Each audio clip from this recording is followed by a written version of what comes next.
Lithi izwi, bantwana thobelani abazali enkosini ukuze niphile kade.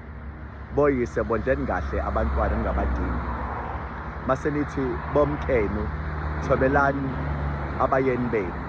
Bayeni thandani omkenu.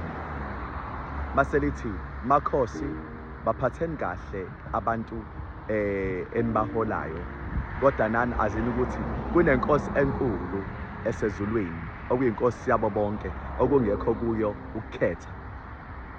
La i-chain elibekwa uNkulunkulu ngoba uyazi kahle ukuthi as much as kungakhona izikhundla asibekele zona kodwa kumele kube khona ukuhloniphana kona konke. Ngizokwenza umzekelo ngowesilisa nowesifazane. Yabona umuntu wesifazane wenziwa waba muhle waba nokuhlakanipha ukuze akwazi ukubambisa owesilisa. Ekhaya uma kukhona umuntu wesifazane kuba khona imfudumalo usually and uba yihlo eyintweni eziningi. Uma kushoda utho uyazi notho khona ukuthi uzothatha isikhathi singakanani mhlawumbe ezoyiqeda inyanga noma cha. But as much as emakhili waba nokuhlalipha umuntu wesifazane kodwa akamenzanga waba umholi. Owenziwa waba umholi umuntu wesilisa ngoba izwi walikhipha kuqala wanikeza abantu besilisa.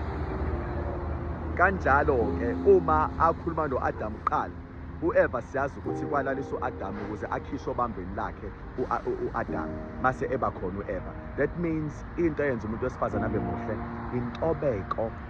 Kanjalo-ke nasemakhosini asikwazi thina abantu sithi ngesikhazi ukubalela amakhosi ngoba sinenkosi uNkulunkulu asinankosi emhlabeni. That means asihloniphe uNkulunkulu phela mekunjalo. Futhi nathi asikwazi uma samakhosi ukuphatha kabi abantu noma kanjani ngoba sithi sisesikhundleni. Nezingane-ke azikwazi ukuthi well vele abahloniphani bebodwa nathi sibahloniphi. Kumele kodwa sihloniphane ukuze kubonakala ukuthi umyalo kaKristu siyawugcina.